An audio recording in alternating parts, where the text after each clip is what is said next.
Les damos también la bienvenida a todos y todas que nos están escuchando. Estoy aquí con la delegación de la Coalición contra la Impunidad, de Organización de la Sociedad Civil, que han venido a Ginebra para hacer el trabajo de incidencia en este examen periódico universal de 2025. Muy rápido, quiero explicar un poco el proceso del examen periódico universal. Me imagino que la mayoría de las personas que nos están escuchando ya lo conocen, pero muy rápido. El examen periódico universal, o el EPU, es la revisión periódica de cada país que está miembro de las Naciones Unidas. Esta revisión se hace cada 5 años y es la oportunidad para los gobiernos de presentar los avances, las medidas que han tomado para avanzar el tema de derechos humanos en el país, para mejorar la situación de derechos humanos en su país. Al mismo tiempo, es la oportunidad para la sociedad civil de también dar su análisis de la situación de derechos humanos y de presentar los desafíos que todavía quedan en ese tema. Y eso lo hacen a través de informes sombras, como están llamados, informes donde explican toda esta situación, los desafíos y también formulan recomendaciones de lo que piensan deben todavía avanzar en la situación de derechos humanos. Después de esos informes, los Estados miembros de Naciones Unidas formulan sus recomendaciones hacia el país en revisión, en este caso Honduras, en el último examen periódico universal de Honduras, en 2020, Honduras ha recibido 223 recomendaciones, de las cuales ha aceptado 203. Aceptar significa que el Estado va a hacer lo posible para implementar esas recomendaciones y ha tomado nota de 20 recomendaciones, lo que no es rechazar, pero casi lo que significa que no va a invertir recursos para implementar esas recomendaciones. Nos encontramos con esta delegación 2 meses antes de la revisión de Honduras en noviembre. Y eso es de costumbre aquí en Ginebra, de empezar con la incidencia frente a los Estados miembros de las Naciones Unidas para presentar desde el punto de vista de la sociedad civil la situación de derechos humanos y hacer sugerencias de recomendaciones que se debería hacer hacia Honduras. El proceso será que en noviembre tomará lugar la sesión donde los estados harán sus recomendaciones y en un segundo paso Honduras en abril de 2026 adoptará el examen periódico universal, es decir, aceptará o tomará notas de estas recomendaciones. Entonces, hoy vamos a hablar con la delegación, con 7 personas de la delegación de la Coalición contra la Impunidad sobre, en un primer paso, la situación de derechos humanos en el país y las recomendaciones que han hecho, que han sugerido a los estados en esta semana. Les propongo hacer preguntas en el chat si quieren más detalles, si quieren información distinta. Y ahí Claudia nos ayudará a hacer esas preguntas a los ponentes de hoy. Y en el segundo paso vamos a hablar también de lo que ha pasado esta semana, de la experiencia de los delegados de la sociedad civil, de cómo han visto la interacción con los estados y cuáles son los próximos pasos para la implementación de estas recomendaciones. En este primer paso, entonces, vamos a empezar. Yo me encuentro con Marta Dubón de Caprodi, que nos hablará de los derechos de las personas con discapacidades. También estoy con Ana Cruz de Calidad de Vida, que nos hablará del derecho de la mujer en Honduras. Y finalmente, en este primer grupo, con Jaime Martínez de la Asociación de Jueces por la Democracia, que nos hablará de la independencia judicial y del acceso a la justicia. Entonces empezará con Marta. Gracias, Yannick. Muy buenas tardes a las personas que están de este lado en Europa. Buenos días a las personas que nos siguen desde Honduras. Agradecemos la presencia de las agencias de cooperación y organizaciones de sociedad civil que están anuentes a esta conferencia de prensa. Quisiera iniciar diciendo, ¿verdad?, para que conozcan, la Coalición contra la Impunidad es un espacio de incidencia y defensa de derechos humanos a nivel nacional en Honduras, que aglutina a más de 55 organizaciones a nivel nacional. En esta misión, en esta delegación, 15 organizaciones enviaron representantes y alrededor de 20 personas que hemos estado cubriendo e incidiendo, ¿verdad? Y dando a conocer nuestro informe. Mencionar también que nos acompañan las compañeras de la plataforma EPU Mujeres, también una plataforma de más de 35 organizaciones de mujeres en el país, que también han hecho un informe alternativo. Dicho esto, solamente compartir con ustedes que durante esta misión o este trabajo de incidencia que hemos venido a hacer a Naciones Unidas, hemos podido mantener reuniones con 20 misiones permanentes. Nos hemos reunido con 5 organizaciones de sociedad civil, con 2 comités, el Comité de Discapacidad y el Comité de la CEDAW. También tuvimos 7 reuniones con relatores especiales en temáticas de discapacidad, cambio climático, defensores y defensoras de derechos humanos, venta, explotación sexual de niños y niñas, independencia de magistrados y abogados, pueblos indígenas y migrantes. Cabe mencionar también que desde la Coalición contra la Impunidad hemos preparado 9 mesas temáticas que están incluidas en nuestro informe Sombra, y el cual las temáticas son mujeres, población LGTBIQ+, niñez, defensores y defensoras de derechos humanos, tierra y territorio, discapacidad, tortura, independencia judicial y movilidad humana. Digo que hemos acertado porque en las distintas reuniones que hemos tenido, tanto con misiones, sociedad civil, relatorías y grupos de trabajo, hemos coincidido con las temáticas que aglutinamos. Pero lideran principalmente la temática de mujeres, población LGTBI, niñez y el tema de defensores y defensoras de derechos humanos y tierra y territorio. Son como las temas más reiterativas en los cuales con las distintas misiones que nos hemos reunido han priorizado, ¿verdad? Entonces, por eso decimos que los 9 temas han coincidido con esas necesidades y esas prioridades temáticas de las distintas misiones y países integrantes del Comité de Derechos Humanos. Dicho esto, yo iniciaría comentándoles, ¿verdad?, sobre el tema de personas con discapacidad. Mencionar de manera rápido que Honduras, en su censo de población y vivienda, carece de variables sobre personas con discapacidad. No existe una política nacional con ese enfoque de derechos humanos que incluya a las personas con discapacidad. También, a pesar de que existen programas como el Fondo Solidario para el sector discapacidad en Honduras, cuenta con un presupuesto aproximado de $600,000 y que beneficia a más de 40,000 personas con discapacidad, lo que equivale a $15 por persona, que realmente es un gasto mínimo, y entonces, por lo tanto, se estima que Honduras tiene una población entre 1.200.000 y 1.500.000 personas con discapacidad. Además, ¿verdad?, de ser un sector muy invisibilizado y que no se cuenta con las condiciones necesarias. Además, el Estado de Honduras cuenta con una bolsa de empleo virtual, pero en la cual hay que hacer todo un proceso de inscripción y, como sabemos, algunas personas con discapacidad no podrían tener acceso. También mencionar que en el Instituto Nacional Penitenciario se cuenta con un registro de personas privadas con discapacidad, ¿verdad? Pero ante el hacinamiento y la violencia carcelaria, pues las personas con discapacidad se encuentran en una situación de mayor vulnerabilidad. También mencionar que el acceso a la justicia a mujeres con discapacidad es limitado o casi nulo en nuestro país.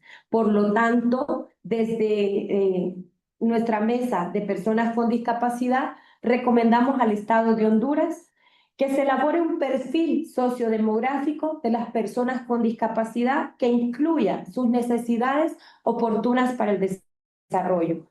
Dotar de presupuestos adecuados a los programas sociales que faciliten la integración a la vida social, política y económica de las personas con discapacidad. Implementar una política pública nacional penitenciaria con enfoque de inclusión. Reconocer la capacidad jurídica y promover el acceso a la justicia de las personas con discapacidad, implementando las 100 reglas de Brasilia y el artículo 13 de la Convención Internacional sobre los Derechos de las Personas con Discapacidad. Y nuestra última recomendación es reformar el artículo 1555 del Código Civil, que por los momentos es muy discriminatorio y considera como incapaces a las personas con discapacidad. Muchas gracias. Muchas gracias, Marta, por esa introducción. Ya entonces ahora a Ana Cruz para hablarnos del tema del derecho de mujeres. Bueno, pues básicamente decirles que a manera de un pequeño contexto que hay avances formales en el reconocimiento de derechos, pero que no se traduce en la garantía del ejercicio real de derechos, por ejemplo, los altos niveles de femicidio y de impunidad.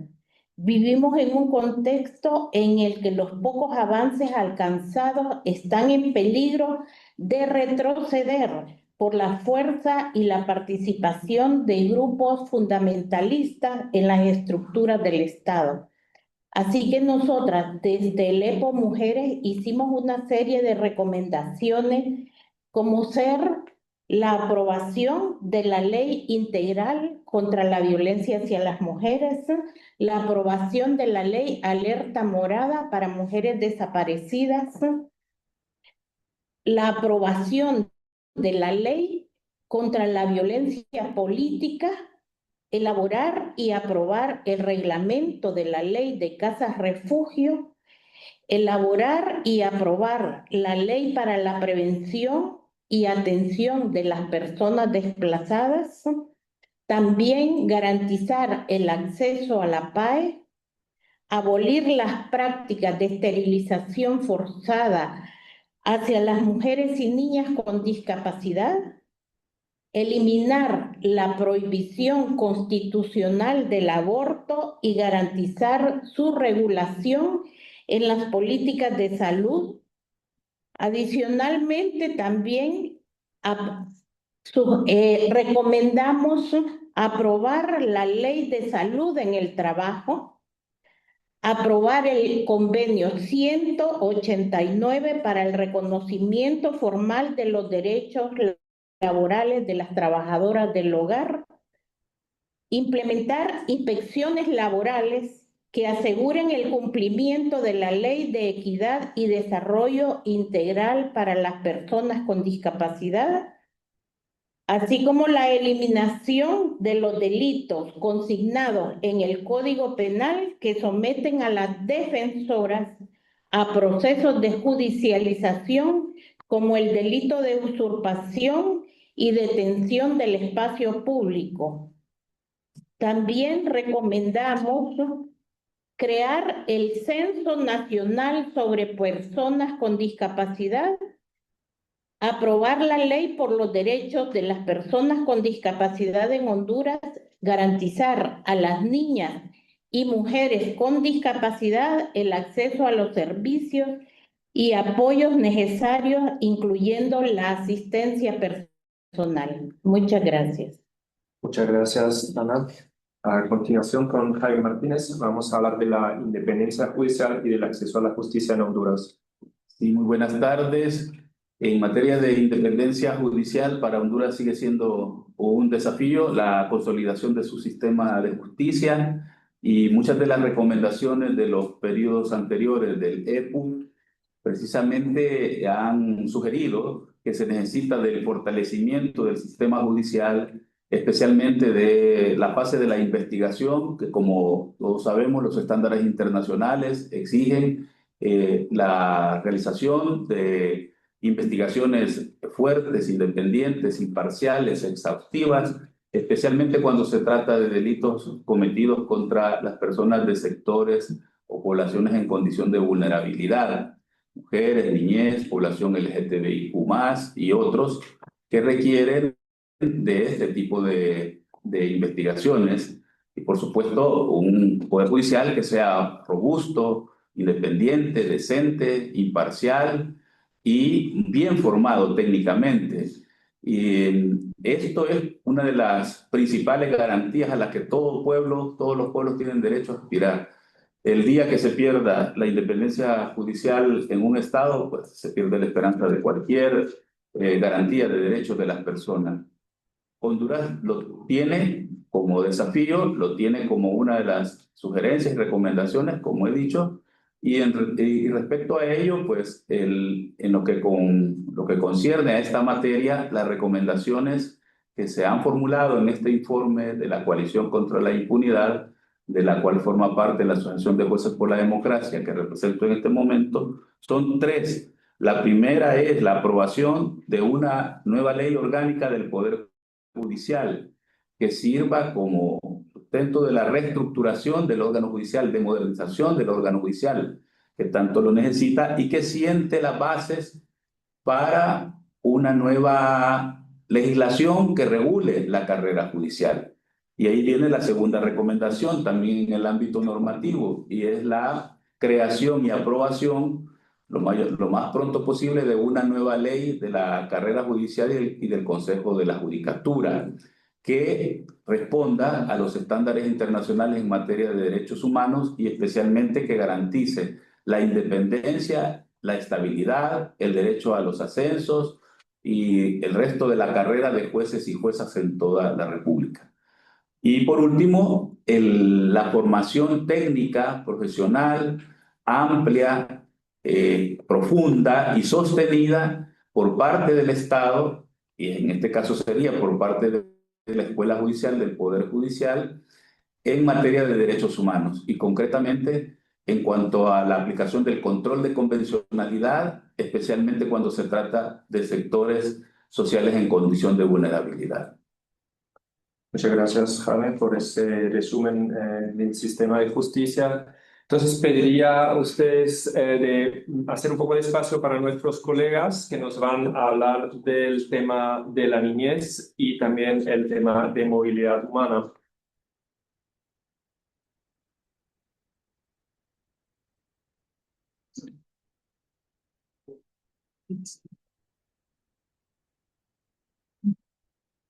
Para empezar, nos hablará entonces Diana Fuentes de la organización COEPRODEN sobre el derecho de la niñez en Honduras.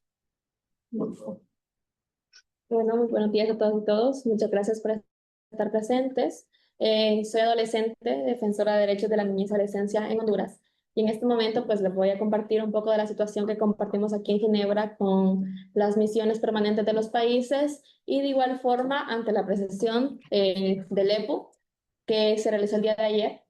Como las principales prioridades que nosotros tuvimos fue en educación, salud, violencia y trabajo infantil. En educación, lo que más nos preocupó es la deserción escolar que hay en Honduras. Sigue siendo una gran problemática que ha ido continuando año tras año. De igual forma, otra prioridad que consideramos bastante importante es que solo el 2% de los centros educativos están aptos para las niñas, niñas y adolescentes con discapacidad y que eso lo que hace es limitar el acceso a la educación a toda esta población. En el área de salud también recalcamos bastante que 89 de cada 1000 adolescentes salen embarazadas y muchas veces no es por su decisión, sino por la falta de una educación sexual integral. También recalcamos las muertes violentas de niñas, niñas, adolescentes y jóvenes en los últimos 4 años en el país. Más de 2.212 niños y niñas murieron de forma violenta en Honduras. Es algo bastante preocupante. De igual forma, más de 1 millón de niñas, niños y adolescentes en Honduras son obligados a trabajar para llevar un sustento en sus hogares, lo cual es bastante preocupante porque se les viola el acceso y el goce de sus otros derechos. De igual forma, en pobreza, más del 67% de las niñas y niños en Honduras vive en pobreza multidimensional. ¿Qué quiere decir? De que no solo es pobreza económica, es pobreza en distintas áreas, por ejemplo, que no tienen acceso a salud, no tienen acceso a educación, entre otras partes. Y por todas esas problemáticas planteadas, desde la voz de la niñez y adolescencia en el país, recomendamos lo siguiente. Número 1, garantizar el acceso universal y gratuito para una educación de calidad, asegurando infraestructura digna y las escuelas para que puedan contar con baños, acceso a agua potable, mobiliario, materiales y libros. Mejorar las estrategias del Plan Nacional contra la Deserción Escolar con medidas específicas para las zonas rurales, así como un programa de becas y apoyo logístico que permita a la niñez con talentos participar en distintas actividades para desarrollar su intelectualidad, ratificar el tercer protocolo facultativo de la Convención de los Derechos del Niño para abrir acceso a mecanismos internacionales de denuncia, asegurar el abastecimiento continuo de medicamentos e insumos en todos los centros, especialmente en comunidades rurales, e implementar un programa integral de educación sexual, crear mecanismos de denuncia que sean efectivos, accesibles y confidenciales para la niñez, adoptar y financiar un plan nacional para la prevención y erradicación de la violencia contra la niñez, asignar mayor presupuesto a la Secretaría de Niñez, Adolescencia y Familia SENAF e invertir en más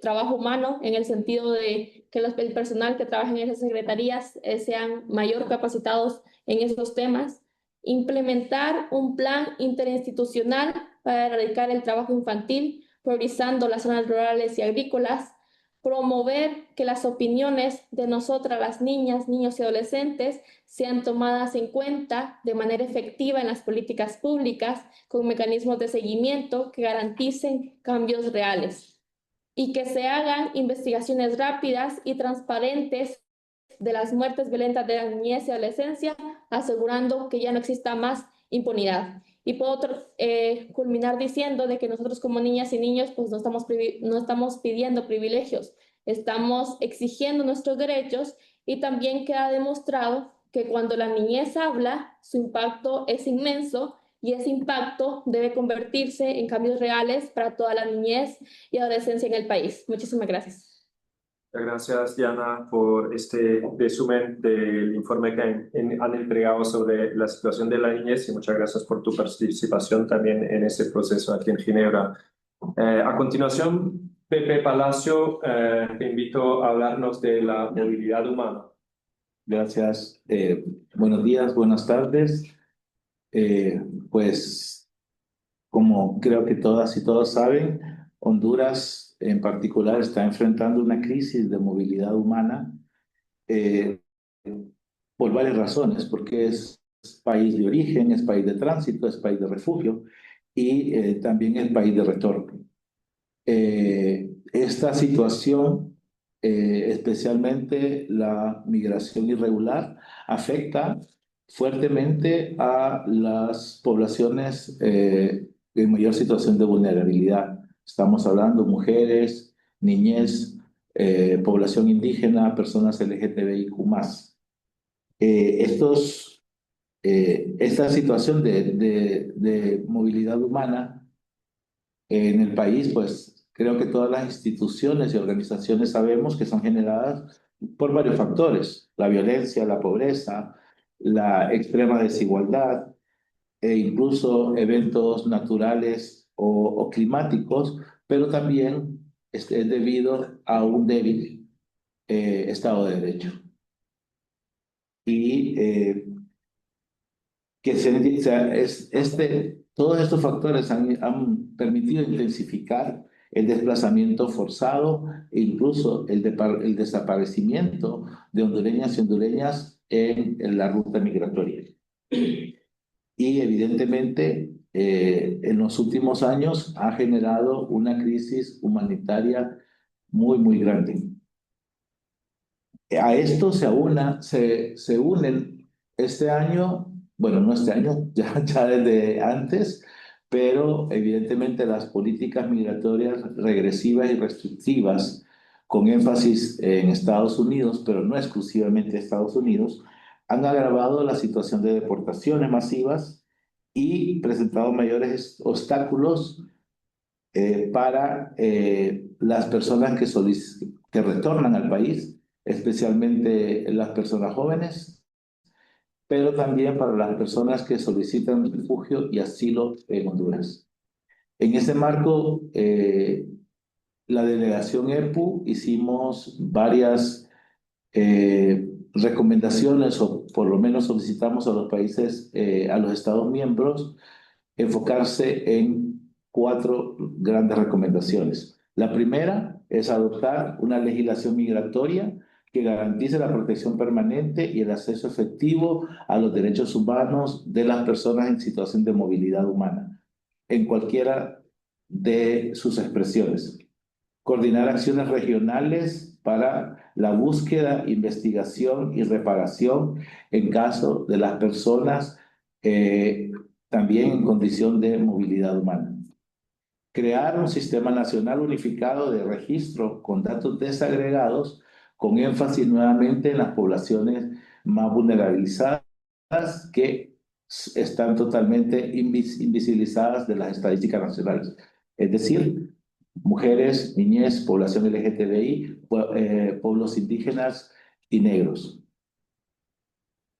Y finalmente, bueno, y que este sistema nacional unificado sea la base para la generación de políticas integrales. Y finalmente, implementar una política integral de reintegración con programas, protocolos y especialmente con la asignación de presupuesto. Y quisiera aprovechar para hacer dos recomendaciones que creo que fueron las más reiterativas en toda esta semana. Uno es nuevamente solicitarle al Estado de Honduras la ratificación del protocolo facultativo de la CEDAW. Es un protocolo que ha estado es un incumplimiento del Estado desde el primer examen periódico universal. Es una recomendación reiterativa y el Estado de Honduras continúa sin aprobar ese protocolo facultativo. Y la segunda es que el Congreso Nacional retome la discusión y aprobación de la ley integral para la prevención del embarazo en adolescentes, que es una ley aprobada en 2023, vetada ese mismo año y después de 2 años no se ha retomado su mejora o pues sí, la mejora de ese marco legal, y todavía continúa en deuda y significa una serie de negación de derechos, especialmente a la niñez y adolescencia de Honduras. Gracias. Muchas gracias por tu presentación y por este complemento sobre los derechos de la mujer. Es muy necesario. A continuación, entonces, invitaría a nuestros dos últimos ponentes.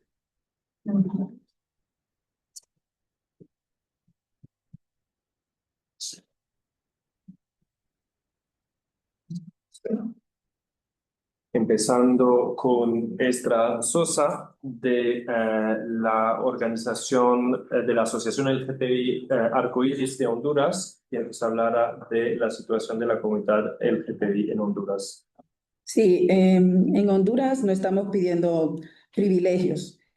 En los últimos 5 años, el Estado de Honduras no ha cumplido con ninguna de las 15 recomendaciones del EPU del 2020, dirigidas específicamente a la protección y promoción de los derechos de las personas LGTBI+.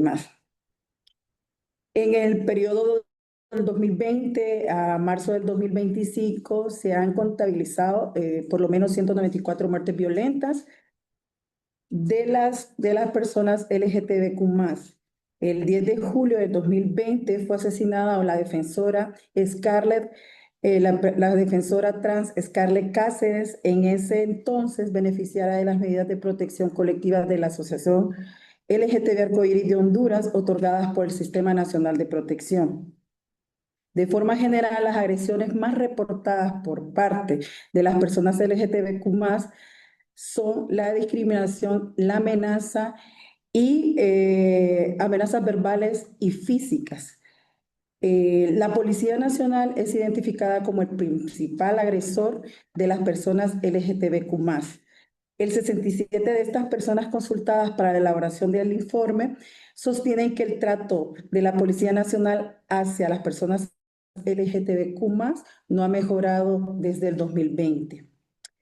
La tasa de impunidad de crímenes cometidos contra las personas LGTBQ+ alcanzaría el 93%. Cabe destacar que el Estado de Honduras aún no ha cumplido con varias de las medidas dictadas por la Corte Interamericana de Derechos Humanos, en el caso de Vicky Hernández y otras versus Honduras. Es por eso que nosotras, las personas LGTBQ+, recomendamos, número 1, implementar una campaña nacional de sensibilización en medios tradicionales y comunitarios de emisión diaria, realizada y liderada por personas LGTBQ+, para promover una cultura de respeto y no discriminación. Número 2, promulgar y aprobar leyes que garanticen la igualdad y la no discriminación a personas LGTBQ+, como la Ley de Igualdad Antidiscriminación, la Ley de Identidad de Género, la Ley de Protección Integral LGTBQ+, y velar por el cumplimiento efectivo de la sentencia Vicky Hernández y otras sentencias de la Corte IDH. Número 3, implementar el cumplimiento obligatorio de un currículo educativo sobre derechos LGTBQ+, para el personal de instituciones públicas, el Congreso Nacional y el Poder Judicial, teniendo en cuenta para su elaboración la articulación con las personas LGTBQ+. Número 4, reformar el Código de la Salud para garantizar el acceso a los servicios de salud integrales y no discriminatorios, dejando que el proceso de revisión y formulación participen activamente las personas LGTBQ+, personas trabajadoras sexuales, personas con VIH y otros sectores en condición de vulnerabilidad.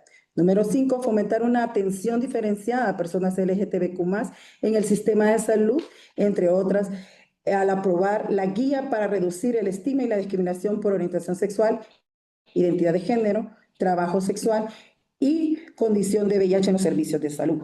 Número 6, reformar y revisar el Código Penal contemplativo, el delito de discriminación, artículo 211, 212, 213, e incorporar el delito por odio en el aparato de delitos contra la vida. Número 7, implementar un protocolo de atención diferenciado para las personas LGTBQ+, usuarias del sistema de seguridad y justicia, garantizando que el protocolo sea validado por las organizaciones LGTBQ+. Número 8, y finalizando, fortalecer la forma técnica y financiera de la Unidad de Muertes de Víctimas Vulnerables y la Fiscalía Especial de Delitos contra la Vida para fomentar el desarrollo de una correcta investigación y judicialización de los casos. Muchas gracias, Estra, por esa presentación que deja constancia de la situación de desprotección de la comunidad LGBTQ+ en Honduras. Entonces, para terminar, invitaré a Javier para hablarnos de la situación sobre tierra y territorio y también de los pueblos indígenas en Honduras. Buenos días, buenas tardes. Efectivamente, Honduras vive en una situación de conflicto, un conflicto bastante extendido en el tiempo y que golpea a muchas de las personas, particularmente en las zonas rurales del país, en una lucha por la posesión, el uso, el goce y el destino y explotación de la tierra y el territorio. Una lucha que busca, en cierto sentido, privilegiar la explotación de los recursos naturales por sobre los derechos de la población, particularmente pueblos indígenas, campesinos, cooperativistas. También es una sociedad donde la protección del Estado, desde el Estado, es claramente insuficiente para atender y afrontar las distintas violencias que sufren defensoras y defensores de derechos humanos, defensores de la tierra, el territorio, agresiones que se traducen en amenazas, en agresiones verbales, en persecución judicial y administrativa, tal como ocurrió recientemente con el caso de los hermanos Reinaldo y Reiniero Barahona Reyes, que fueron perseguidos con una orden de captura que tenía 14 años de antigüedad, y con eso pudieron capturarlos e encarcelarlos al menos por 24 horas. También la persecución y la agresión llega a las violencias, como ha ocurrido en los casos de la defensora Margarita Murillo, que ya tiene 11 años de haber sido asesinada y cuyo caso sigue en la impunidad, o más recientemente el caso del defensor Juan López, que persiste a un año en la completa impunidad, empezando hasta recién ahora a perseguir a sus autores materiales. Pero todavía falta identificar, perseguir y sancionar a los autores intelectuales, incluso en casos más emblemáticos como el de la defensora Berta Cáceres. En ese sentido, desde las organizaciones que formamos parte de la coalición contra la impunidad, se han generado una serie de recomendaciones hacia el Estado de Honduras, se han transmitido en el marco de distintas reuniones que hemos tenido en este proceso de presesiones antes del examen periódico universal, y entre ellas destacan la necesidad de reformar el marco normativo que permita no solo reconocer, sino que desarrollar, cumplir y proteger los derechos reconocidos por el Convenio 169 y otros instrumentos internacionales en materia de derechos humanos.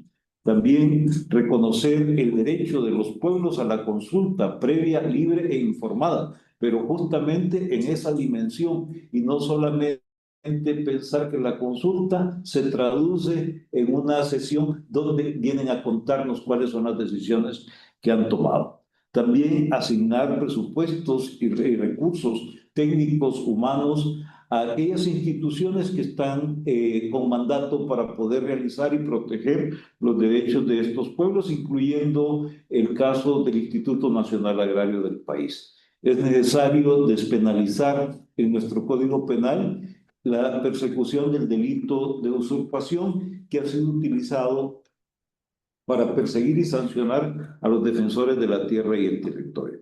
También es importante poder trabajar en la protección de los ecosistemas y el recurso natural para garantizar a la población que tenemos efectiva protección y una cierta garantía de futuro en esta sociedad y en el país que queremos. Finalmente, en este sentido, también proteger a los defensores de la tierra y el territorio, afrontando no solo la violencia, sino también la impunidad que está existiendo y que se mantiene y afecta la mayoría de los casos cometidos en contra de defensores de derechos humanos, en contra de campesinos, cooperativistas y otras personas vinculadas al reclamo de su derecho a la propiedad y al reclamo de su derecho a vivir en paz y tranquilidad. En el caso de la tortura, también vivimos en una sociedad que está marcada por una tendencia donde lo excepcional se ha convertido en norma. Particularmente nos referimos a la suspensión de garantías que prevalece en el país después de más de 30 meses, donde se ha convertido una situación que reconoce nuestra normativa interna como un caso excepcional en una política de seguridad que favorece a la no investigación, pero que además perjudica y criminaliza a las personas que viven en zonas de mayor vulnerabilidad. Igualmente, además de esas medidas de excepción, hemos visto cómo las Fuerzas Armadas de Honduras continúan desarrollando no solo labores de seguridad, sino también tiene el control sobre los centros penitenciarios del país, facilitando actos de tortura y actos de presión contra las mismas personas privadas de libertad. En ese sentido, también las organizaciones que trabajamos sobre el derecho contra la tortura, tratos crueles, inhumanos o degradantes, estamos emitiendo algunas recomendaciones particularmente dirigidas a reforzar la institucionalidad nacional de derechos humanos, particularmente en este caso al Mecanismo Nacional de Prevención, también adecuar el delito de tortura a la normativa internacional y finalmente llamamos a utilizar medidas distintas a la prisión para la persecución y sanción del delito en el país. Muchas gracias. Muchas gracias, Javier, por esta presentación en ese tema, un tema muy complejo que no ha avanzado mucho en los últimos años. Honduras sigue siendo uno de los países más peligrosos del mundo para personas defensoras y sobre todo para personas defensoras del medio ambiente y de tierra y territorio. Entonces acabamos con estas presentaciones temáticas de los temas que hemos presentado en este examen periódico universal y de las recomendaciones. Entiendo que ha sido mucha información en una vez, pero deja constancia de los desafíos en el país y de lo que se necesita hacer en esos próximos años, que esperamos escuchar al gobierno de Honduras implementar esas recomendaciones.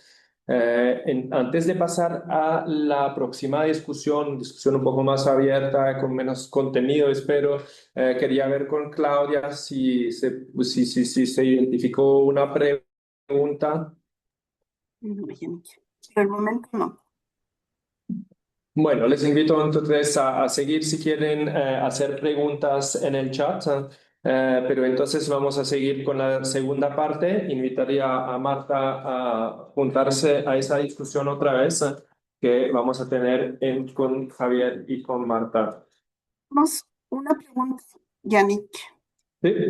que nos hace Melanie, y simplemente la voy a leer. Quisiera saber si en general los mecanismos especiales coinciden con sus análisis y cuáles son los temas que más resuenan a las misiones. Esa es una pregunta que casi introduce ahora la discusión también.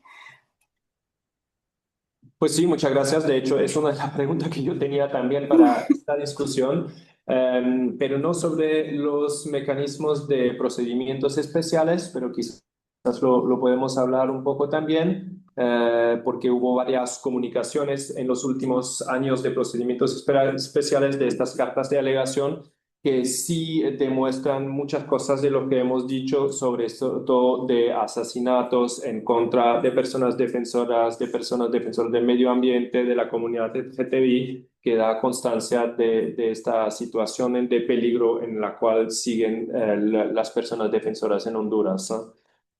Y entonces, en cuanto a la segunda pregunta, vamos a entrar también en eso, pero antes de eso, me gustaría preguntarles, estuvimos ahora una semana, terminamos con esta semana de incidencia, como nos dijo Marta, nos hemos encontrado con un gran número de actores diferentes, entonces quería preguntarles un poco su experiencia, cómo han visto todo este proceso de incidencia esta semana, cuáles fueron sus impresiones.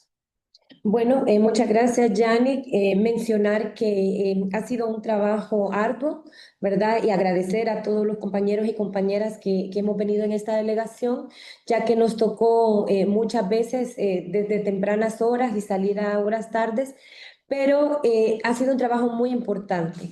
En primer lugar, mencionar que hemos tenido mucha aceptación, ¿verdad? Por cada una de las misiones, las organizaciones de sociedad civil, por las diferentes relatorías especiales que nos atendieron, por los comités y los grupos de trabajo, porque están muy interesados en conocer cómo está la situación de Honduras actualmente, ¿verdad? Sabiendo de que luego de 12 años de estar en un régimen, y que ahora pues tenemos un gobierno situado un poco en centro izquierda, ¿cuáles podrían ser esos cambios? Entonces creo que ha habido un interés en conocer la realidad del país.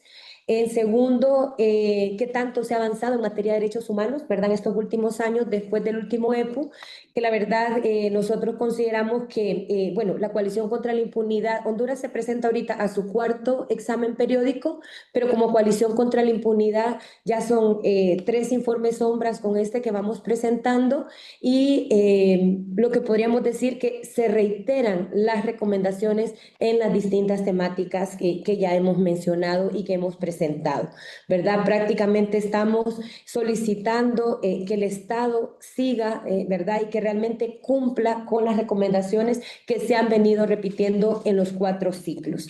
Entonces, y las temáticas creo que se siguen reiterando. Yo lo mencionaba en la introducción y les decía de que me complace saber también que hemos sido acertados con las temáticas, pero sí las temáticas que más resuenan es el tema de mujeres, ¿verdad? Muy preocupante la situación de las mujeres en el país. Incluso una compañera también nos mencionaba, ¿verdad? Que en Honduras también las mujeres muchas veces no tienen el derecho a tener una propiedad a su nombre. O sea, una cosa tan sencilla, básica, que en la actualidad cualquiera puede creer que no, pero sí en Honduras pasa todavía, que un pedazo de tierra, una casa, una propiedad tiene que estar a nombre del hombre. Entonces, cosas como esta, hasta el tema de la violencia, los maltratos y hasta el asesinato solo por el hecho de ser mujer. Y lo mismo, ¿verdad? En la temática de la población LGTBIQ+, ¿verdad? Que se enmarca en primera, pues, porque no son reconocidos.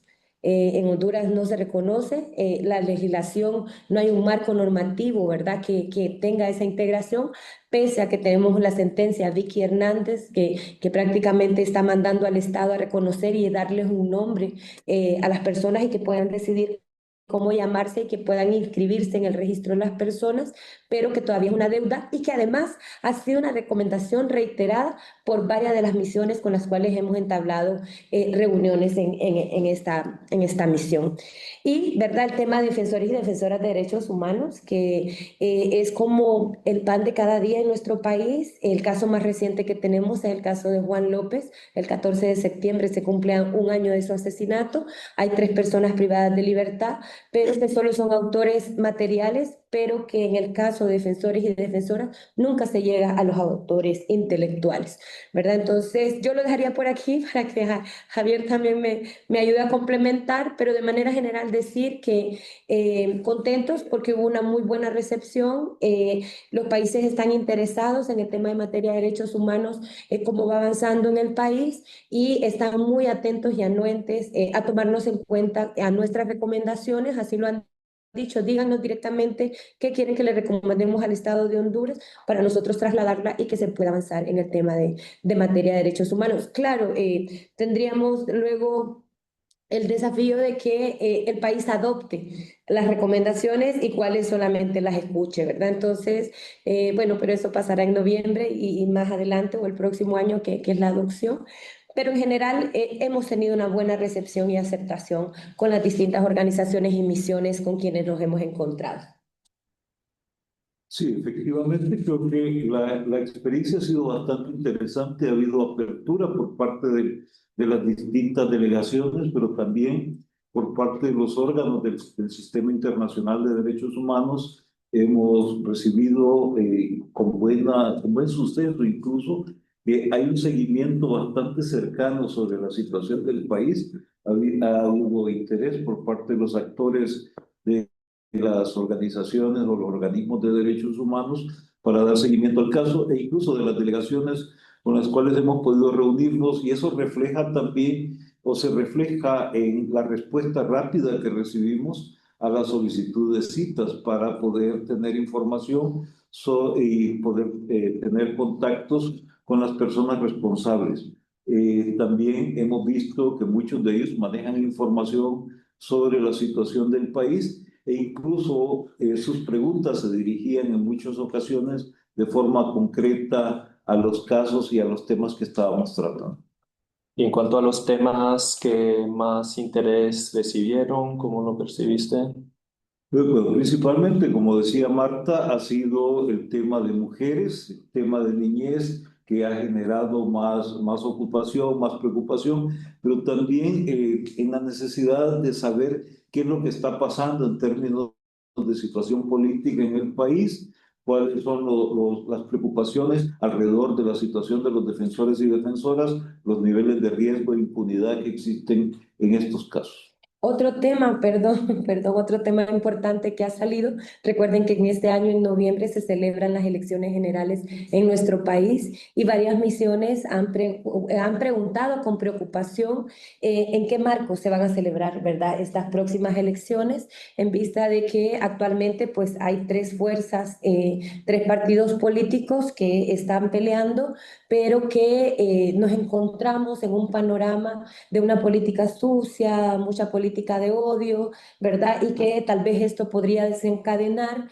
una situación, una crisis como la que vivimos en el año 2017, ¿verdad? La crisis postelectoral, pero y bueno, y con todo ese problema alrededor del Consejo Nacional Electoral, ¿verdad? Entonces, ha sido también una de las preocupaciones que han tenido algunas misiones con las que nos hemos reunido. Gracias. Quiero destacar que este proceso del EPU es uno de los procesos de derechos humanos de las Naciones Unidas que más legitimidad tiene y por eso hay mucho interés de los estados de participar, de hacer esas recomendaciones con buena fe a otros estados. Pero aún así, muchas de las reuniones que hemos tenido han sido con misiones de Europa y de Latinoamérica. Creo que es importante destacar eso también, que con los continentes de África y de Asia ha sido más difícil de recibir reuniones, más que todo porque son pequeñas misiones que no tienen los recursos de cubrir todos esos países. pero entonces que es un trabajo que sigue todavía adelante de estar en contacto con esos países para también tener recomendaciones de esos lados, de esas regiones del mundo. Entonces, para continuar, como yo acabo de decir que tiene mucha legitimidad este proceso, pero aún así, últimamente, desgraciadamente, algunos países se han retirado del Consejo de Derechos Humanos. Hemos visto que Estados Unidos y Nicaragua se han retirado, Israel también, y vamos a ver si siguen en este proceso. Entonces yo quería ver cómo ven ustedes el valor de este proceso EPU para Honduras, para el país y para ustedes como sociedad civil. Bueno, para nosotros, como decía, como Coalición contra la Impunidad, es un proceso importante incluso mencionar que la coalición nace, ¿verdad? Haciendo incidencia en el segundo EPU nace en el 2013, inicia todo el trabajo para presentarse en el 2015 al segundo examen periódico de Honduras. Entonces, desde ahí y el hecho que hemos continuado elaborando todo ese trabajo de seguimiento y lo hemos ido mejorando en cada uno de ellos, porque incluso en este último, en 2020 fue el examen anterior, inmediatamente como sociedad civil comenzamos a trabajar. Incluso contamos con un sistema de seguimiento a recomendaciones, ¿verdad? Se llama Sincero, tenemos una plataforma en la cual subimos toda la información para ir dando seguimiento. ¿Por qué es importante? Porque en primera podemos visibilizar la situación de derechos humanos en el país frente a otros países, frente a Naciones Unidas. Y podrán decir, sí, pero Naciones Unidas no obliga al país a cumplir las recomendaciones que adopta. No, pero si el país quiere tener buenas relaciones internacionales, hace el esfuerzo por cumplir con estas recomendaciones. Es como un cumplimiento político el que realizan cuando demuestran su voluntad por querer cumplir ciertas recomendaciones. Y claro, las que no las adopta es porque sabe que no tiene un carácter obligatorio, pero como queriendo decir, bueno, por lo menos en algunos que sí podemos, lo estamos cumpliendo y elevan una imagen dentro de la comunidad internacional. Claro, gracias. Bueno, en nuestro caso como organizaciones, pero también como coalición, creo que el proceso del EPU ha sido tomado no solo con seriedad, sino que con mucha importancia. Y como decía Marta, hemos podido ya construir un sistema de seguimiento a recomendaciones que también nos ha planteado desafíos como organizaciones de sociedad civil. Uno de los desafíos particulares es cómo empezar a hacer un proceso de incidencia mucho más sistemático, mucho más profundo para empujar desde dentro que el Estado efectivamente cumpla con aquello con lo que se comprometió. Incluso en algunos casos es como poder utilizar otros instrumentos del sistema internacional o del sistema interamericano de los derechos humanos para exigir ese cumplimiento por parte del Estado de Honduras. En ese sentido, hemos acordado inicialmente como coalición empezar a trabajar lo más pronto posible para que una vez que tengamos los compromisos asumidos por el Estado, las recomendaciones tomadas por el Estado, empezar a diseñar no solo indicadores, sino también un proceso de seguimiento más especializado a cada uno de ellos, de tal manera que al final del camino, al medio término, a los 2 años, después, antes del próximo examen, podamos decir, este es el nivel de avance efectivo que tenemos. Y reconocer también que el cumplimiento de ciertos desafíos en materia de derechos humanos abre las puertas para avanzar, para poder desarrollar. Algo que no podemos aceptar y que también es un consenso, es no podemos aceptar retrocesos en materia de derechos humanos. La regresión es inaceptable considerando que hemos venido sistemáticamente trabajando primero en el conocimiento de esos derechos, después en los mecanismos de realización y también ahora en los mecanismos de exigibilidad. Muchas gracias por destacar así la importancia de este proceso y ya empezar también a contestar mi próxima pregunta, que son los próximos pasos. Yo creo que antes de continuar con esta pregunta, entraron ya algunas preguntas, Claudia. Sí, adelante. Hay una pregunta ¿Qué tan efectivos han sido mecanismos como el Sincero o el Cimoré en traducir el monitoreo de recomendaciones en políticas públicas concretas que impacten en los territorios y no quedarse solo en seguimiento sin cambios reales? Creo que eso va, si podré, como pregunta.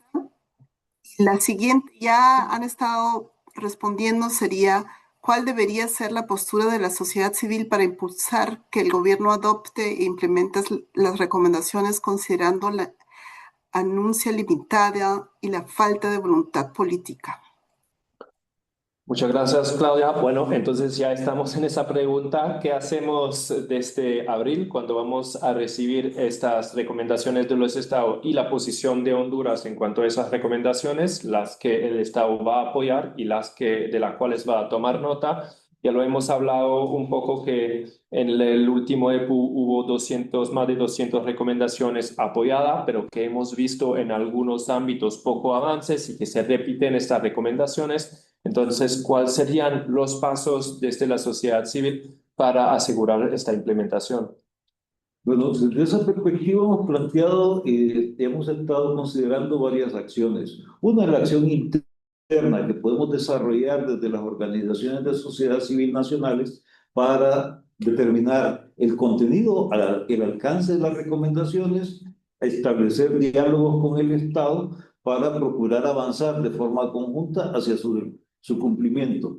Pero también consideramos necesario que las organizaciones internacionales que apoyan distintas acciones en el país puedan hacer una incidencia hacia sus gobiernos de tal manera que permitan o impulsen esa presión hacia el Estado de Honduras que permita avanzar, donde en esa relación de gobierno a gobierno, pues en cierta forma impulsen el cumplimiento de las recomendaciones para mejorar la situación de derechos humanos en el país. Igual queremos involucrar a organismos financieros internacionales para que cumplan, o alianzas tan grandes como la Unión Europea, para que alinee también ese trabajo de cooperación con la labor de impulso al cumplimiento de las recomendaciones y en general al mejoramiento de un sistema nacional de derechos humanos. De hecho, una de las recomendaciones que hemos reiterado ha sido cómo consolidar un sistema nacional de derechos humanos, porque actualmente tenemos mucha institucionalidad, pero la institucionalidad está prácticamente desarticulada y es necesario generar puentes, generar enlaces que permitan avanzar de forma colectiva, de tal manera que efectivamente podamos sentir como defensores, como defensoras, que existe un sistema que está orientado no solo al cumplimiento, sino que a la protección de esos derechos y a la exigibilidad misma. Sí, y en cuanto al tema del Cimore y el Sincero, ¿cuál es la diferencia? Bueno, el Cimore pertenece al Estado, el Estado lo crea y ahí cuelga las recomendaciones. Lastimosamente, solo las cuelga, no hay ningún nivel de avance. Ahí no vemos si está cumplida, no está cumplida. En cambio, nuestro sistema Sincero es de sociedad civil, de las organizaciones de sociedad civil creado por este colectivo de la Coalición contra la Impunidad. Ya son más de 3 años en los cuales hemos trabajado desde cero, ¿verdad? Creando esta plataforma, alimentándola. Tal vez en estos momentos no tendrá la funcionalidad que queremos, pero ya tenemos la herramienta y estamos tratando de mejorarla y nos sirve para poder documentar. Recuerden que para poder hacer estos informes tenemos que documentar. Aquí no es lo que Marta piense, lo que Javier piense, ¿verdad? Lo que Yannick piense, no. Son informes que van respaldados con informes tanto de organizaciones de sociedad civil que han sido publicados, también así como comunicaciones de las relatorías, informes de la Oficina del Alto Comisionado de los Derechos Humanos en el país, informes que generan algunas agencias de cooperación. Entonces, esos informes respaldan, ¿verdad? Y eso es lo que nosotros documentamos. Incluso a veces misma información que el gobierno publica, ¿verdad? Se le pide a las instituciones del gobierno y toda esta información se va documentando en esta herramienta de Sincero. Y esto es lo que nos permite evaluar qué tanto avance ha habido en aquella recomendación. Incluso la categorizamos en que cumplida, no cumplida y parcialmente cumplida,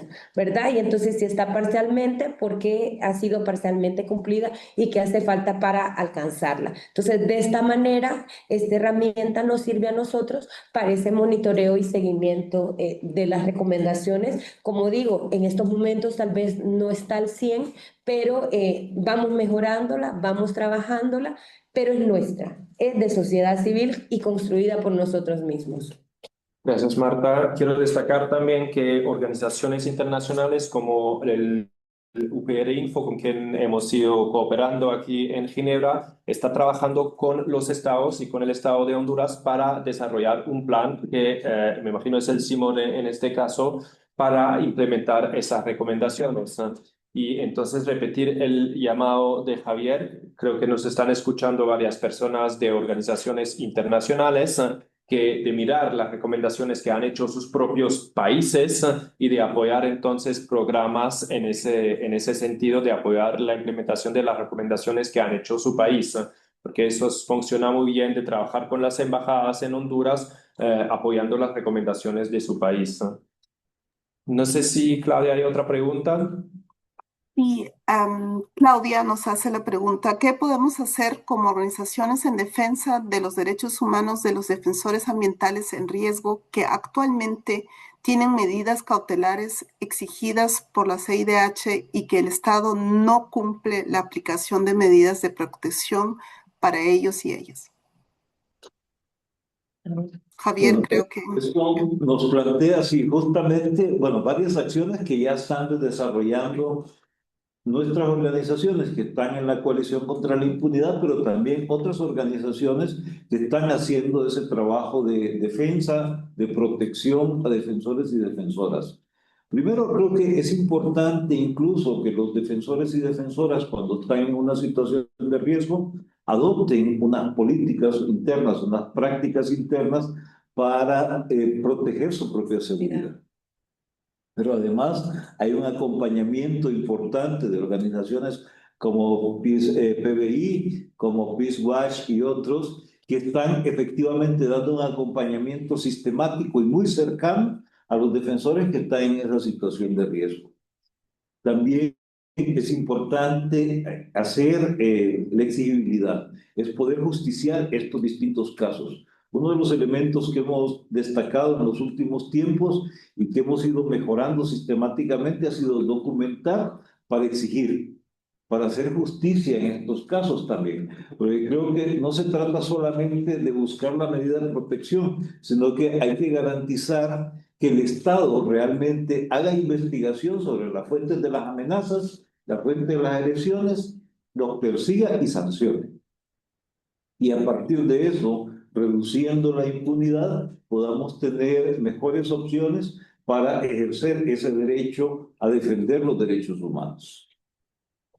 Marta, ¿quieres añadir algo? Sí, es que andaba buscando en las anotaciones que en las reuniones con las relatorías especiales, también mencionar que PBI nos dio un taller de cómo utilizar, ¿verdad? Estos mecanismos y nos trajo alguien del grupo de trabajo de desapariciones forzadas y ella nos estaba enseñando la herramienta, una herramienta muy básica que son las comunicaciones que hacen los grupos de trabajo o a veces las relatorías y que nosotros pudiéramos utilizarla, ¿verdad? Y entonces ella decía, esta herramienta es tan fácil porque no necesitas agotar ningún requerimiento interno, ¿verdad? Ante la justicia en el país. Entonces, es parte del trabajo de nosotros como organizaciones de sociedad civil y como ya lo decía Javier, documentar. Si nosotros documentamos, detallamos y mandamos esa comunicación diciendo qué pasó, quién fue, dónde, a qué horas, con quiénes, cuántos, entonces, sí, y en un documento, en una carta, enviamos al grupo de trabajo,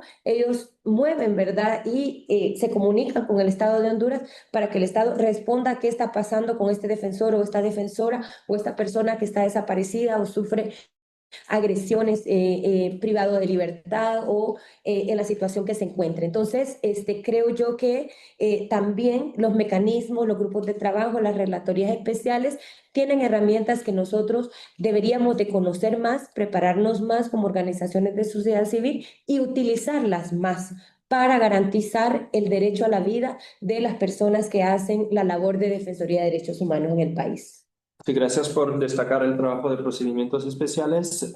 Yo creo que también es importante destacar las organizaciones internacionales que se pueden utilizar, además de procedimientos de Naciones Unidas, organizaciones como Frontline Defenders o Protect Defenders, que es de la Unión Europea, organizaciones como el Servicio Internacional de Derechos Humanos, que está aquí en Ginebra, o como ya han dicho, de mi organización de Brigadas de Paz o de Peace Watch, que pueden hacer una incidencia internacional para hablar del fallo del gobierno que no está cumpliendo con sus deberes de protección frente a defensores de derechos humanos. Más ruido se hace, más probable es que el gobierno o el mecanismo de protección tenga que tomar sus responsabilidades y proteger a esas personas defensoras. No sé si hay otra pregunta, Claudia. No tenemos otra pregunta. Sí, Javier. Un comentario adicional. Mira, nosotros como organizaciones de sociedad civil hemos participado en el mecanismo y seguimos participando en el mecanismo porque consideramos necesario reforzarlo y hacerlo efectivo. Realmente sentimos que en la actualidad no nos está respondiendo como necesitamos y como debe ese mecanismo dar respuesta a los defensores y defensoras, pero es necesario no abandonarlo. Creo que renunciar al mecanismo es un error, incluso en peores momentos que los que estamos viviendo ahorita. Y es necesario estar como sociedad civil más cerca incluso. Creo que hemos cometido a veces un error como organizaciones defensoras. Cuando algo no nos gusta, le damos la espalda en lugar de estarlo presionando todavía más para que efectivamente cumpla con su mandato. Y en este sentido necesitamos presionar más al Mecanismo Nacional de Protección, al Mecanismo Nacional de Prevención de Tortura, a la misma Secretaría de Derechos Humanos, al mismo Comisionado Nacional de Derechos Humanos, para que cumplan con el mandato y efectivamente contribuyan y empiecen a trabajar en conjunto para darle protección a la población en general y particularmente a quienes estamos haciendo ese trabajo de defensa. Muchas gracias. Entonces, si no hay más preguntas, podemos empezar el cierre de este evento. Yo creo que acaba de entrar una. Sí, exacto. Yannick, si podemos todavía tomar esta pregunta. ¿Ustedes como sociedad civil están seguros que realmente están teniendo acompañamiento de estos defensores en riesgo con medidas cautelares solicitadas por la CIDH? Difícil responder a esto. Es una pregunta compleja, ¿verdad? Primero porque realmente no todos los casos están siendo acompañados a veces. Hemos tenido casos de personas que solicitan esas medidas de protección y el Estado toma a veces decisiones muy equivocadas sobre cómo brindar protección. Una de las críticas que hemos recibido de compañeros y compañeras en situación de riesgo es que el Estado pretende en muchas ocasiones brindarle protección a través de policías o militares que son los mismos que les han estado causando el riesgo. En ese sentido, creo que es importante avanzar, es importante mejorar, e incluso para aquellas personas que están en esta situación de riesgo, comunicarse con otras organizaciones para que les brinden un acompañamiento complementario. Como decía, tenemos aquí un ejemplo particular en el caso del PBI, pero también en Honduras el caso del Peace Watch, que brindan ese acompañamiento más cercano y que es considerado un elemento adicional a la protección de las medidas. El otro elemento es que hay que considerar también que las medidas son un refuerzo, no son una garantía absoluta de protección contra nadie. Ni un blindaje. Particularmente si consideramos que muchas de las agresiones en contra de defensores provienen de actores privados que se vuelven a veces muy difusos, particularmente en un país donde la violencia, la criminalidad, el crimen organizado incluso genera y constituye un factor de riesgo para la defensa de derechos humanos.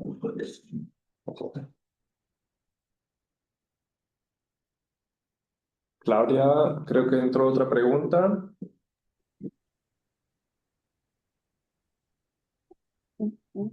Pregunta es más, sí, de Peace Watch también, de Carla, que le está preguntando, ¿la delegación ha pensado en participar de la convocatoria hecha por la relatora especial sobre la situación de derechos de personas defensores de derechos humanos? Que sería una buena oportunidad. Hay un llamado que ha sido compartido esta semana también, creo.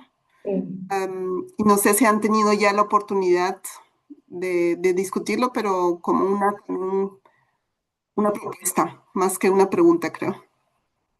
Sí, muchas gracias, Claudia. Sí, efectivamente hay un llamado de la relatora sobre personas defensoras de dar su experiencia como defensores de derechos humanos para el futuro de cómo defensores pueden continuar a apoyar los derechos humanos a través del mundo. Entonces, un llamado a todos que nos están escuchando también a tomar parte en este llamado. Entonces, para cerrar, no sé si tienen algunas palabras, un llamamiento. Yo creo que ya hay muchas personas que nos están escuchando de la comunidad internacional, de Suiza, de Alemania más que todo, pero también de Honduras, y si tienen unas palabras o un llamamiento específico. Bueno, agradecer, ¿verdad? También el interés. Sabemos, hay 37 personas conectadas en este momento, ¿verdad? Eso motiva y se ve el interés que hay por todo el trabajo que estamos realizando. Gracias por ese apoyo, ¿verdad? A esta delegación que con mucho esfuerzo creo que hemos venido trabajando para lograr y llegar a este momento y que nos sentimos acuerpados, nos sentimos apoyados. A veces sí, creo que nos gana la desesperanza porque creemos que estamos solos, pero bueno, hoy se nos reafirma que hay más personas en el plano internacional que nos acuerpan, nos acompañan, pero sí creo que necesitamos como una mayor presencia, un mayor acompañamiento. Javier también lo mencionaba, ¿verdad? De qué manera también las organizaciones en sus países hacer incidencia en las recomendaciones para que realmente tengan como mayor fuerza, ¿verdad? Y que el Estado sienta esa presión política, esa presión en materia de derechos humanos, pero también mencionábamos algo y es el tema de que también, ¿qué está haciendo Naciones Unidas? O sea, Naciones Unidas nos pone a disposición el examen periódico universal, pero luego espera a otros 5 años para otro examen, pero en ese proceso de acompañamiento y seguimiento o monitoreo y seguimiento de las recomendaciones, no hay un acercamiento con las organizaciones de sociedad civil, sino que es a la inversa. Somos nosotros que siempre tenemos que andar, ¿verdad? Buscando, andar acompañando, andar viendo de qué manera nos apoyan para que nosotros incidamos en que se cumplan estas recomendaciones. Entonces creo que tiene que haber un trabajo ahí más mano a mano, codo a codo, entre los organismos de las relatorías, los comités, porque sí sabemos de que hay visitas de país, las visitas de las relatorías, se reúnen, pero a veces consideramos que necesitamos más, ¿verdad? Un acercamiento más continuo y en el cual pues nos podamos sentar con la institucionalidad, con los organismos internacionales y nosotros como sociedad civil para realmente hacer esas evaluaciones y valoraciones que tanto se están cumpliendo o cuestionar por qué razón recomendaciones que se hicieron desde el primer ciclo se sigan arrastrando hasta hoy, este cuarto ciclo, ¿verdad? Sabemos que hacemos todo un trabajo tanto de recursos como humano, de nuestras organizaciones, pero que sí necesitamos más apoyo y más acorpamiento para que en realidad podamos alcanzar que se cumplan las recomendaciones hechas y que todo este trabajo valga más la pena, porque ya lo vale, ¿verdad? Pero que valga más sabiendo de que hay otras personas involucradas y que quieren garantizar que se cumplan las recomendaciones en materia de derechos humanos en Honduras. Sí, sumarme al agradecimiento por la oportunidad de dirigirnos a ustedes, también la oportunidad de haber podido compartir aquí con distintos actores en Ginebra para hacerles conocer qué es lo que está pasando en el país, cuáles son nuestras preocupaciones, nuestras recomendaciones al respecto, pero también justo creo que es un llamado a conservar un poco la esperanza, sabiendo que la situación de derechos humanos en el mundo está en una situación de crisis, pero creo que es importante mantener la lucha, mantener el compromiso y hacer de los derechos humanos una forma de vida. Muchas gracias, Javier. Muchas gracias, Marta, por esta conversación. También mis agradecimientos a toda la delegación que está acá, que ha hecho tanto trabajo con esos informes que tienen mucho valor, que se pueden encontrar también en el Internet a leer. Las fechas, como les había dicho, a seguir será en noviembre la revisión de Honduras aquí en Ginebra, que se puede seguir el 7 de noviembre, que se puede seguir en línea también bajo untv.com, creo.org. Y también en abril la adopción de este examen periódico universal por Honduras, donde sabremos cuáles recomendaciones serán apoyadas y cuáles serán notadas. Entonces, muchas gracias de nuestro lado y les deseamos un buen fin de día. Claudia.